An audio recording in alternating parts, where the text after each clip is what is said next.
और प्रबल रूप से हो। जोरदार तालियां। और जब भी सेवा का मौका मिलेगा हम सबको उनका साथ देना है, क्योंकि उसका बहुत कारण है। देखिए कुछ रिश्ते ऐसे होते हैं ना जो हमेशा रहते हैं मगर दिखते नहीं और हमेशा संकट में काम आते हैं। तो ये योगेश भाई हमें हमेशा जो भी तकलीफें आई हैं इन्होंने बहुत साथ दिया हमारा। ये बात मैं मन से कहना चाहता था, इसके आज कह रहा हूं।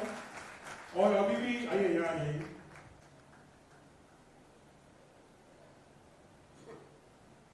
रक्तदान का जिस दिन कार्यक्रम होगा उस दिन इससे भी बड़ी संख्या में लोग यहाँ पर आएंगे और अपने रक्त की कुछ बूंदें जिस किसी को आवश्यकता हो, पता नहीं किसका बहन हो, किसका भाई हो, किसका बेटा हो, किसका पिता हो, पता नहीं कौन अनजाना ऐसा व्यक्ति हो जो रक्त के न मिलने पे उसके जीवन को कोई हानि हो, हम सब लोग अपना कर्तव्य मान के आज गुरु पूजन के दिन इसका हम शपथ लेकर के यहाँ से जाएंगे कि हर व्यक्ति उस दिन यहाँ मौजूद रहेगा।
तो हम लोग इस वक्त मलाड में हैं और यहाँ पर जो स्थान है उसका नाम है अमोघ धाम, जो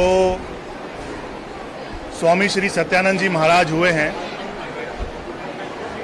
उनका एक पंथ है श्री राम शरणम। राम नाम की दीक्षा से और राम नाम का सत्संग यहाँ पर होता है।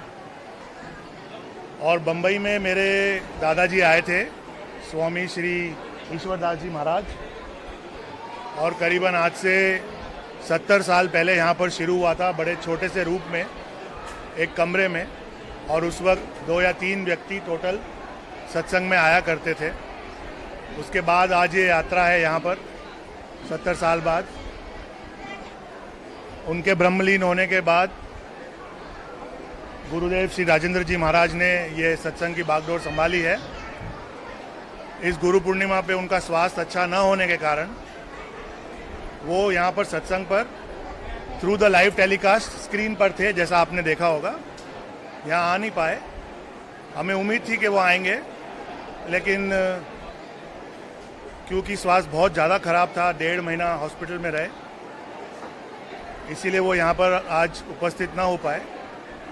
तो सत्संग यहाँ पर गत 70 वर्षों से बम्बई में चल रहा है। अमोघ धाम को करीबन बने हुए 23 साल या 22 साल, इस तरह से 22-23 साल के बीच में हो गए हैं, और हज़ारों लाखों भक्त यहाँ पर हमारे सत्संग से जुड़े हुए हैं।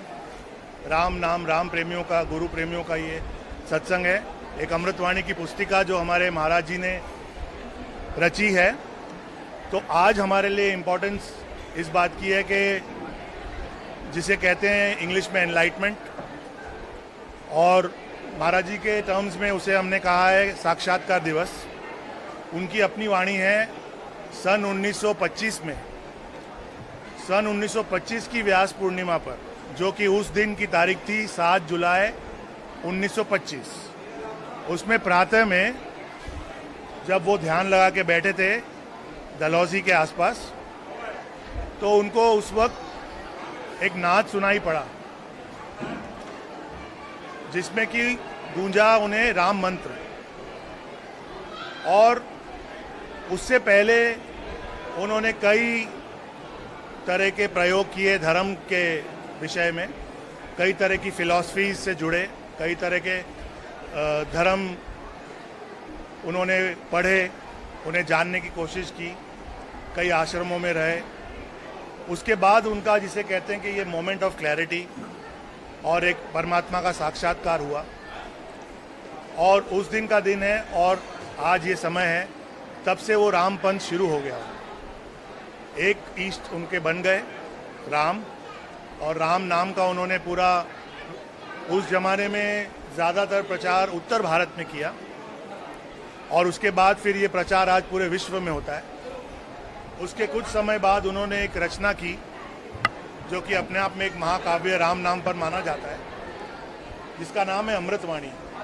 बड़ी छोटी सी सरल सी पुस्तिका है, लेकिन हम भक्तों का ये मानना है कि उसमें जीवन का हर परिस्थिति का, हर प्रॉब्लम का, हर अच्छी बात का सल्यूशन है। वो ऐसी चीज़ है जो पैदा होने पर भी हम गाते हैं और किसी के गुजर जाने पर भी गाते हैं। उसी के अंदर सब कुछ समाया हुआ है, और राम नाम पर इससे अच्छा काव्य, इससे अच्छी रचना हम लोगों को कोई और नहीं लगती। तो उसी की मान्यता है। यहाँ पर हर संडे गुरुदेव के सानिध्य में सत्संग लगता है। इससे पहले हमारा सत्संग नडियाद वाला कॉलोनी में, जो एसवी रोड पर मलाड वेस्ट में है, वहाँ लगा करता था। कई साल लगा, फिर ये स्थान निर्माण हुआ, अब यहाँ लगता है। सभी आमंत्रित हैं, सभी आमंत्रित रहते हैं। जिसकी इच्छा करे भगवान का नाम का रस लेने की, गुरुओं का आशीर्वाद लेने की, तो यहाँ आ सकते हैं, आनंद ले सकते हैं। जैसे हमने देखा योगेश जी भी आए, हाँ,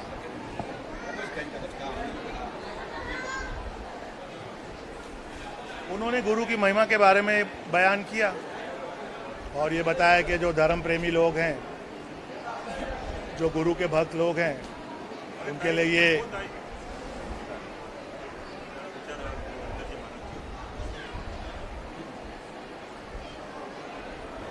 उस विषय में उन्होंने बताया। मैं आया भी हूँ, लेकिन बॉलीवुड कलाकार भी आते हैं, सत्संग में कहीं नहीं आता, मैं देखा। सर ऐसा ये स्थान ऐसा है ना कि यहाँ पर सभी वेलकम है, छोटे से छोटा आदमी, बड़े से बड़ा सुपरस्टार, सेलिब्रिटी और नॉन एंटिटी भी, गरीब से गरीब आदमी भी यहाँ वेलकम है। भगवान का दरबार है, इसमें ऐसा ही होना चाहिए मेरे हिसाब से कि देवाचे द्वारी कोणा ना बंदी, कोणा ना ला क्या बंदी। हाँ, राजेंद्र महाराज जी पर मुझे राजेंद्र जी महाराज जी बहुत अपने पिताजी श्री ईश्वरदास जी महाराज की वजह से बहुत छोटी सी उम्र से ही इस राम नाम से जुड़ गए। जो हमारे बड़े स्वामी जी हैं, स्वामी सत्यानंद जी महाराज, उनके सत्संग में भी वो as an infant, as a small child गए हुए हैं, तो उन्हें भी डायरेक्ट आशीर्वाद स्वामी जी से मिला हुआ है। 1951 में उनका जन्म हुआ है और 1960 तक या 61 तक स्वामी जी सत्संग करते रहे। तो उस दौरान उन्होंने स्वामी जी के अंडर भी सत्संग अटेंड किया एज अ चाइल्ड। उसके बाद जब ईश्वरदास जी ने सत्संग संभाला यहाँ बम्बई में, तो उन्होंने उनका पूरा साथ दिया। उच्च कोटि के शिक्षित व्यक्ति हैं, इंजीनियरिंग की हाईएस्ट डिग्री उन्होंने बम्बई के बहुत नामचीन कॉलेज VJTI से करी थी। अपने ज़माने के बहुत बड़े इंडस्ट्रियलिस्ट भी रहे। उसके बाद उनके पिताजी के ब्रह्मलीन होने के बाद उन्होंने फिर ये सत्संग संभाला। उस ज़माने में भी ये सत्संग बहुत मीडियम लेवल पे होता था। फिर उन्होंने अपने विजन से, अपनी मेहनत से, अपनी भक्ति से, अपनी ऑरा से इसको और बहुत विशाल रूप दिया और बहुत लोगों का कल्याण हुआ है इस सत्संग से जुड़ने से। और ये सारी जो श्रृंखला है गुरुओं की, ये वाली जो गुरु परंपरा है, ये हमारा एक बड़ा सच्चा दरबार माना जाता है। बहुत जागृत संत माने जाते हैं यहाँ पर, तो उसकी बड़ी गरिमा है जो मैं सोचता हूँ कि सुनने वालों को भी, सुनाने वालों को भी हमेशा बनाए रखनी चाहिए। सर मेरा आखिरी सवाल रहेगा, युवा वर्ग के लिए काफ़ी पीछे है इस मामले में, जब भी कोई सत्संग है या कोई जाना है तो मना कर रहे हैं, नहीं क्या कुछ करेंगे, कैसे वो दरबार तक आए? देखिए, ये सामाजिक परिवर्तन है। धीरे धीरे धीरे धीरे ओवर द इयर्स ये बदलाव आया है देश में। ये केवल सत्संग को लेके नहीं आया है, और भी बहुत सारी चीज़ों में, सांस्कृतिक चीज़ों में आया है। तो देखिए, ज़माने के हिसाब से थोड़ा अगर हम सोचेंगे तो हर परिवार अपने बच्चे को आगे बढ़ाना चाहता है, आगे तो बढ़ाना चाहता ही है। और बहुत ज़्यादा एजुकेशन, अब थोड़ा वेस्टर्न पैटर्न पे हम चल रहे हैं, और इंडिया की इकोनॉमी की ग्रोथ भी बहुत अच्छी हो रही है। कई देशों में हम अब अग्रसर हो गए हैं, मेरे ख्याल से अब तीसरी या चौथी पोजीशन तक इकोनॉमी तो आ गई है। तो वो भी कमाल युवाओं ही किया है, और कोई ज़माने में जो आज वृद्ध हो गए हैं उन्होंने किया, जब वो युवा थे वो करते आए। ये कंटिन्यूस प्रोसेस है। मेरा अपना खुद का ये एक्सपीरियंस है कि हम लोग भी अच्छे पढ़े लिखे मॉडर्न स्कूलों में, इंग्लिश मीडियम में पढ़े हुए हैं। एक पॉइंट ऑफ टाइम में लाइफ पे जब हम आते हैं तो हम लोगों को ये सब बातों से थोड़ा रिपल्शन होता है, क्योंकि हमें दूसरी चीज़ें ज़्यादा दिखती हैं, और वो एक नेचुरल कोर्स ऑफ एक्शन है। उसमें कोई ज़्यादा अतिशयोक्ति कर देते हैं, ये ज़्यादा बोल जाते हैं, और कोई समझदार व्यक्ति हैं जो उनका मन लगे ना लगे ज़बान से ज़्यादा उसका विरोध नहीं करते, बस उनकी प्रेजेंस कभी कभी होती है या फिर नहीं होती है, एब्सेंट हो जाते हैं। अब उसके अंदर ऐसा है कि आप चाहो तो मैं काफ़ी लंबा बोल सकता हूँ, क्योंकि ये विषय मैंने खुद एक्सपीरियंस किया, मैं भी उस पीरियड से निकला हूँ। तो एक पीरियड ऑफ बोर्डम होता है शुरू में, जब बात के ज्ञान से नहीं आप जुड़े हुए हो या उसके तथ्य से आपको इतना लेना देना नहीं है, आपको सिर्फ ये देखना है कि आपको कितनी मस्ती आ रही है, कितना मज़ा आ रहा है। दूसरे ऑप्शंस क्या हैं, जिसको बोलते हैं पीयर प्रेशर भी होता है कि सब लोग तो सत्संग में नहीं जाते हैं, तो जो बेचारा एक जाता है उसको लोग बोलते हैं यार तू ये क्या करता है, क्यों जाता है। तो उसमें युवा से ज़्यादा उसके परिवार का रोल होता है, माँ बाप का रोल होता है, दादा दादी का रोल होता है, बड़े भाई बहन का रोल होता है कि उस बच्चे को थोड़ा थोड़ा एकदम एक साथ सारी डोज आप नहीं दे सकते, थोड़ा थोड़ा इससे टच में रखें। कभी महीने में एक बार ले आए, कभी कोई उसके सामने कोई धर्म की बात कर ली, कोई अच्छी बात सुन के आए सत्संग में तो उसको भी सुना दी, शेयर कर दी। ऐसे धीरे धीरे स्लोली आप उसको टच में रखिए, इंट्रोड्यूस रखिए सत्संगों से। फिर धीरे धीरे अपने आप थोड़ी रुचि जनरेट होती है। जब आदमी थोड़ा और बड़ा होता है, जवानी के मज़े लेता है जिसे कहते हैं हम विषय विचार, तो वो भी ज़रूरी है, क्योंकि उसमें से गुजरेगा तो अंधेरे में से गुजरेगा तो उजाले का मतलब समझ में आएगा उसको। अगर उसने जीवन से शुरू से लेकर अंत तक उससे केवल उजाला देखा है तो उसकी उतनी इम्पोर्टेंस शायद उसके लिए ना हो जितनी कि अगर एक डार्क पैच उसने लाइफ में देखा है। उसके बाद उसको अगर, तो मैंने ऐसे बहुत देखे हैं लोग जो कोई ना कोई तरह से फिर चोट खा के या अपनी खुद की रुचि से या फिर बहुत देख लिया दुनिया के रंग, बहुत कमा भी लिया, तब मुड़ के आ जाते हैं। कभी कोई अचानक ऐसा क्षण बन जाता है उनके जीवन में, उनको कोई चीज़ अच्छी लगती है, कहीं और गए होते हैं, किसी और मंदिर में, किसी और गुरु के पास, छोटी सी बात समझ में आ जाती है, वहाँ से वो शुरू हो जाते हैं। ऐसे बहुत युवा यहाँ पर हैं जो अब युवा नहीं है, 50 के हैं, 45 के हैं, जो बीच में गायब हो गए। अब जैसे सबसे बड़ा एग्जाम्पल है कि हमारे यहाँ पर चौथी पीढ़ी आ रही है, क्योंकि 70 साल हो गए और हम लोग भी परिवारों से उतने सालों से जुड़े हुए हैं, क्योंकि 50 साल पहले इनके परदादा आते थे, किसी के परदादी आती थी, किसी का नाना आता था, किसी की नानी आती थी। तो उसमें से चलो समझो उनका परिवार 20 जन का है आज, तो 20 नहीं तो 5 तो आते हैं। वो 5 तो वो वाले ना जो जुड़ गए, जिनको रुचि आ गई। पर वो हुआ किस वजह से? क्योंकि जब वो छोटे थे उनको किसी बाबा ने, नाना ने, किसी बाप ने, किसी माता जी ने अपने साथ ले आए, यहाँ बिठा दिया, गुरु जी से आशीर्वाद दिला दिया, बातचीत होती रही, लगन लगती रही, फिर उन्होंने शिविर अटेंड किए। तो टोटली रूल्ड आउट मैटर नहीं है कि युवा ने टोटली डिस्कार्ड कर दिया है, बल्कि अभी तो धर्म के प्रति लोगों की रुचि है। एक और प्रॉब्लम है कि बेचारा युवा कहीं जाता है तो उसे शायद वो उसके अंदर उतनी सच्चाई नज़र नहीं आती, पाखंड नज़र आता है, ढोंग नज़र आता है। बहुत से गलत एग्जाम्पल्स हैं हमारे बीच जिन्होंने इस पर बट्टा लगा दिया है, नाम भी खराब कर दिया है, और एक जनरल स्टेटमेंट देने के लिए बहुत अच्छा हो जाता है कि ये साधु संत तो सारे ऐसे ही ढोंगी हैं, चोर ही हैं। मैंने ये सवाल आ गया। हाँ, तो वो भी है, ऐसा तो नहीं है कि नहीं है। तो वो देखता है, वो देख के वो अपना पॉइंट ऑफ व्यू रखता है, वो अपना पॉइंट ऑफ व्यू रखता है, उसका एक परसेप्शन बन जाता है, फिर उसको उस बात से रिपल्शन हो जाता है, चिढ़ हो जाती है। पर फिर अगर कोई दिन अगर ईश्वर की कृपा है उस पर तो वो आ जाता है और आ ही जाएगा। मैंने ऐसा देखा है, हम लोग हिंदुस्तान में बड़े भावुक लोग हैं और हमारी संस्कृति बहुत गहरी है। तो ये छोटे मोटे 10-20 साल के रंग से ये परमानेंट राम का रंग निकलने वाला नहीं, ये कृष्ण का रंग, ये शिव का रंग, देवी का रंग, ये ऐसे निकलने वाला नहीं। थोड़े कुछ समय के लिए युवा प्रभावित हो सकता है, पर आना तो यहीं पड़ता है। Thank you sir, thank you sir.